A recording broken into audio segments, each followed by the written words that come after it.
And welcome everyone to another edition of 90.9 WJAB's Yo Just Checking In. I am your host, Marcus Sims. And as always, we are powered by 90.9 FM, also by WJAB TV. And if you're checking this out on the YouTube channel, be sure to give us a like or a subscribe at WJAB TV.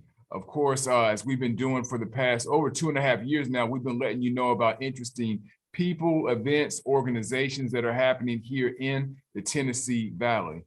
And not only is April Jazz Appreciation Month, not only is April National Poetry Month, but it's also Financial Literacy Month. And I think that's a very important topic that we discuss here on Yo Just Checking In. And I'm happy to have a guy who's gonna educate us for the next few moments about some financial literacy, a book he has out, and much, much more. So we want to welcome to 90.9 WJAB and Yo Just Checking In, Mr. Delvin Sullivan. Mr. Sullivan, how you doing? I'm good, brother. Appreciate you for having me. Thank you so much for joining us as we're going to talk financial literacy and some financial tips for our good friends out here in the Tennessee Valley and watching us, whether on social media, online, all that good stuff. So let me first and foremost ask you, Mr. Sullivan, how have you been? How has your family been the past few years? I'd like to ask folks that, of course, with this new norm that we got going on and the changes that we had to go through, of course, due to COVID-19, but how have you been in the family? All is well. Everybody's still alive. Everybody has had COVID. They're still here, and son's doing well, daughter's doing well. Me and the wife are both actually doing our day job, so we're working from home. So all is well. We haven't had any real issues. Now, financial expert and much, much more, but tell us a little bit about yourself. We know you're also an author, but tell our listeners/viewers a little bit more about yourself, Mr. Sullivan. Well, I'm Delvin Sullivan. I'm from Huntsville, Alabama, a graduate of Butler High, graduate of Alabama A&M. I went off and served 2 tours to Iraq while in the Army, got out, came back home, started doing a lot of teaching at the local Boys and Girls Club in the neighborhood I grew up in, which was it's called Mason Court. It's actually Sparkman Home, but many of the local folks know it as Mason Court. Now I'm a contracting officer for the Army and running a small cleaning business, in addition to getting out and educating the community on financial literacy. Mr. Sullivan, first and foremost, we want to thank you for your service to the country, and also ask you, now, of course, it's as I mentioned at the top of the show, April is National Financial Literacy Month. And especially in our community, the African-American community, why do you think it's important that we get educated, that we learn much more about how to handle our finances, what to do, not to do with our finances? Why is that important? A simple answer is being ignorant to the world economic process just costs us a lot of money. And an example is if I have an 800 credit score and you have a 650, that may be the difference of $100 in our mortgage alone. So if both of us took that $100 and put it in a mutual fund, we could actually start building upon a legacy for our children and grandchildren just by paying attention to our credit and educating ourselves in that arena alone. So I would say it's important for us to be financially literate for those small things to ensure that our legacy lives on. Now let's jump right into it. One of the things that jumped out to me was the fact that you have a book, if I'm correct, aimed towards financial education and responsibility for children. If I'm correct, it's called The Wealthy Child. Could you tell us something about this book? Yes, sir. The Wealthy Child is built on 7 pillars. That's generating income, budgeting, banking, establishing credit, investing, and giving back. I think I hit them all. But the premise of the book is kind of like I stated earlier, is designed to introduce children into the world's economic process.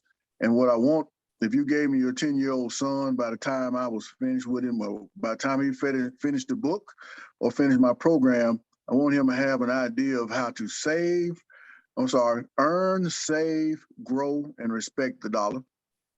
Wow. Okay. Now, let me ask you, what you said there's, if I'm correct, 7 pillars that Yes, you're sir. looking at in the book. I want to talk about 2 of them that kind of jumped out to me. All of them were very interesting. But let's talk about the young people, and let's talk about one of the points you're bringing up, investing. Why is that? Talk to us about investing, if you don't mind, for a few moments. Well, as I always start all my classes with the children is if you invest wisely, then you will not outlive your money. And one of the tools I always use, most of the kids either have a pair of Jordans or wear a pair of Jordans. So to try to help get the message across, I let them know the revenue drives stock prices. So if they want to watch Nike, I encourage that they watch Nike for 1 quarter. And when they know that the Jordan, watch the stock price, and as the value of people pour in and buy those shoes, the price of the stock will actually move. So I tell them, you put your $10 in that you got at the birthday party or $50 in on the 5th of 1 month, at the end of the month, it may be $60, $65, which means your money grew while you slept. So the key is trying to get in their mind to never outlive their money and that your money can grow while you sleep. True. So, wow. Now, one of the second things that you mentioned that also jumped out to me in the book was giving back, which is always something that I'm hoping everyone does at all levels. But talk to us a little bit about, in the book, The Wealthy Child, the idea, the principle of giving back. Well, I'm glad you said that. That pillar, and it follows investing for a reason, because once I get across to you that your money can grow while you sleep, the purpose of why you want to do that is so you can get out and support your communities. And I tell them early on, there's a pillar called budgeting, but also in that budgeting pillar, they learn about the things that the parents need to do to keep a roof over their head. So one of those is they see a utility bill. And when I get to giving back, I said, it's easier for me to go out and feed the community, go to the Boys and Girls Club, do whatever I need if I don't have to worry about paying Huntsville utilities. And the reason I'm able to do that is because my money grows while I sleep. I invested wisely. So I try to combine the 2 pillars. Now, so far with the book, The Wealthy Child, how have, because we know this is aimed towards children, but it seems like it's a lot of information that us as adults probably need to go over the book ourselves a little bit, right? Yes, sir. Yes, sir. Yes, sir. How have the children been? How receptive have the young people been with this book? I mean, I get, a text or an Instagram message all the time that say change their thought process, which is what I'm trying to do, is shift your mindset when it comes to money. Many of the parents I run into, like, hey, they start saving money, they don't want to use it. I get to the store, they telling me to use my money because they read about budgeting in The Wealthy Child. So The Wealthy Child is, there's a young man that's trying to buy a bike. So the thought process is find something that a child knows, wants, and loves, and then have them start saving towards that. And then you can build upon the pillars. If he wanted to buy a bike, he had his $50 for his birthday, and the bike was $100. So in the book, he'll understand that, going to the bank, you could actually borrow some money, or you could go cut grass. You could do many other things to build upon that $50. So I try to make sure it transitions, that a parent can take what they're doing on a daily basis, relate the message in the book to the child, because the principles are the same. Mm-hmm. Of course, as we said at the top of the show, April, not only is it Jazz Appreciation Month, it is also National Poetry Month, and it's Financial Literacy Month. And we have a financial coach, advisor, Mr. Delvin Sullivan. His book that's out now is called The Wealthy Child. And Mr. Sullivan, we're going to pivot a little bit for a moment. Talk about your time here on the campus of Alabama A&M. What was your experience like here on the Hill? Oh, I love being on the Hill, man. I don't know if I was the last individual to do it, but I actually played 3 sports at Alabama A&M. I played football, basketball, ran track. I was all conference wide receiver for the football team. I played on the 95, 96 SIAC championship team and actually ran track on what I believe is the 95 track and field SIAC championship team. So I had a ball at Alabama A&M. A lot of the business acumen that I have now, I grasped while I was there because I had some strong professors, especially in Costa County. Now, so how would you describe your HBCU experience? Or let me ask you this: why is an HBCU experience or education important? Because I think it's because of the environment. I got my master's degree from Murray State University, so I could feel the difference in between the classroom, but it was about being in a classroom, and most of the professors were African American, someone who you felt like had your best interests. I'm not saying that that's not done at other universities, but that's the feeling that I had. It was small. I can call some of those same folks that I had English 101 with today, and it's like family. So I think that was, and I'm not saying I don't know what other universities are. That's what I felt at my HBCU, and I love it to this day. Yes, sir. Yes, sir. Now let's continue with the theme of financial literacy. What was the best piece of advice your family gave you, your mom, dad, or a family member? What was one of the best financial advice that they passed on to you? Well, I would say from my mom, it would be don't spend more than you make. I've had the opportunity to actually take care of her lately and see how she's actually took those principles that she fed into me then, and now she's adjusted her lifestyle, and nothing, even her Social Security check alone covers everything for her. So she doesn't come out of, say, her pocket or retirement. If she wants to go play in another country, then that's what she could do, because she lived by what she said. Don't spend more than what you earn. Okay. Now, of course, we're here on the college campus of Alabama A&M. That's where we're based and located. And we're hoping some of the kids are watching this, some of the students are watching this.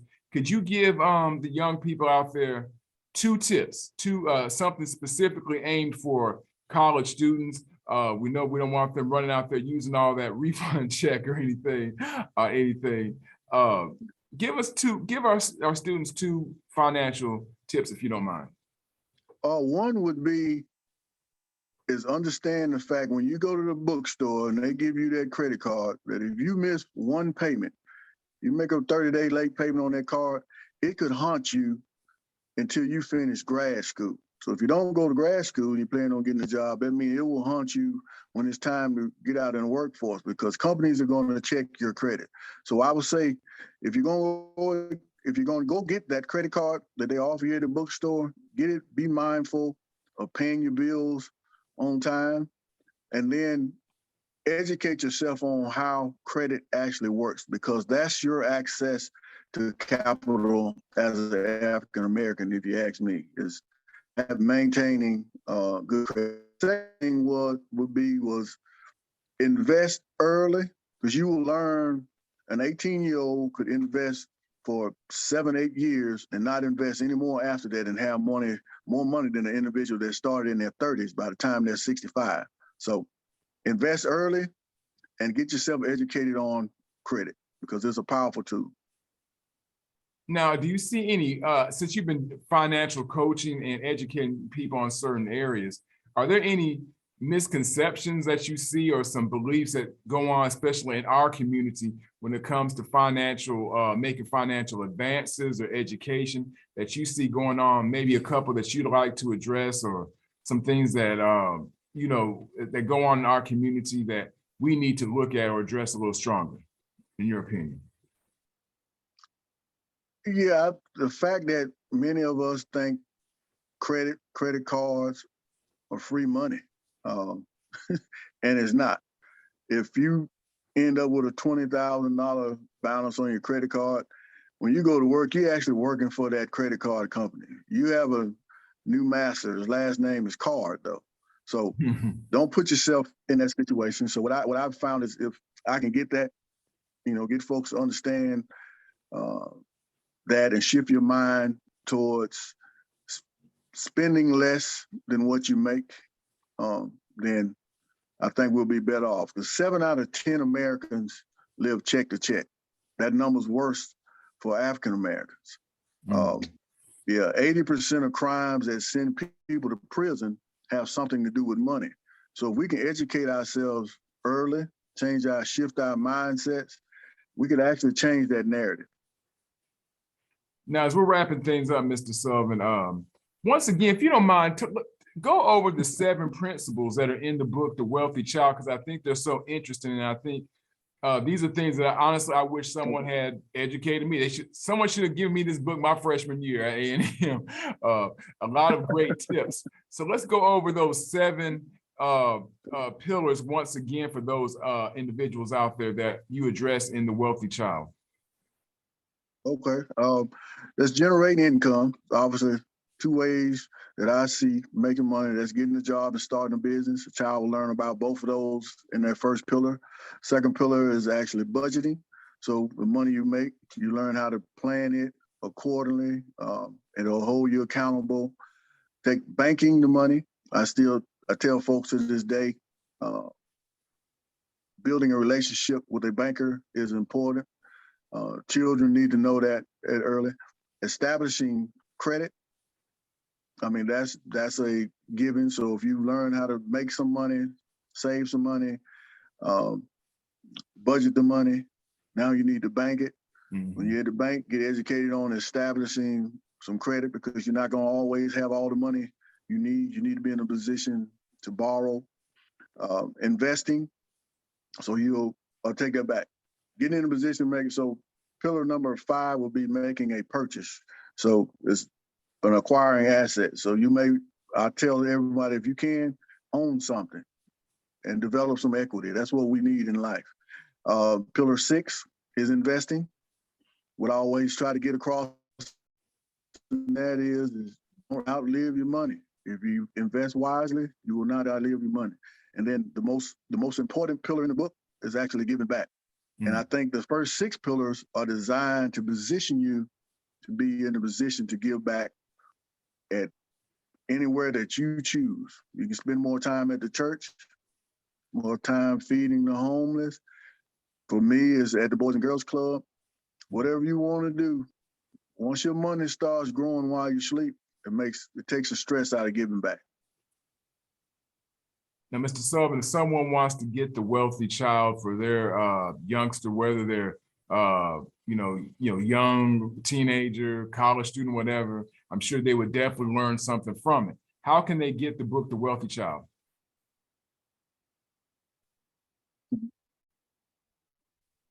You can get The Wealthy Child on Amazon.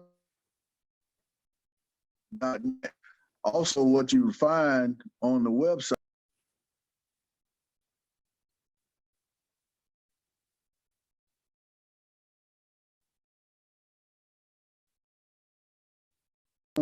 Foundation designed for teens and young adults. So those older folks out there that want to actually learn how to build a foundation, you can find it on my site. Awesome. YouTube and Instagram also. Awesome. And last but not least, if someone wants to reach out to you, maybe they want you to speak to their youth group or give some financial advice to some kids in school, whatever, how can they reach out to you personally? Email address. Email address is delvin.sullivan@gmail.com. My phone number is 256-468-3227. You can reach me through Messenger on Facebook, Delvin Sullivan, and on Instagram, it will be through The Wealthy Child. So. Okay, through Instagram. And that's, I guess, the methods a lot of folks want to use now through Instagram. You can check them out on Instagram under The Wealthy Child. Of course, you can find Mr. Sullivan, Delvin Sullivan, on Facebook as well. And he gave you the email address and the number to reach out to him. Once again, April is Financial Literacy Month. And our special guest has been Alabama A&M's own, the Tennessee Valley's own, Huntsville's own, Mr. Delvin Sullivan. Mr. Sullivan, thank you so much for giving us a few moments of your time and educating our viewers and listeners about financial literacy. Thank you, sir. It's been my pleasure. Thank you.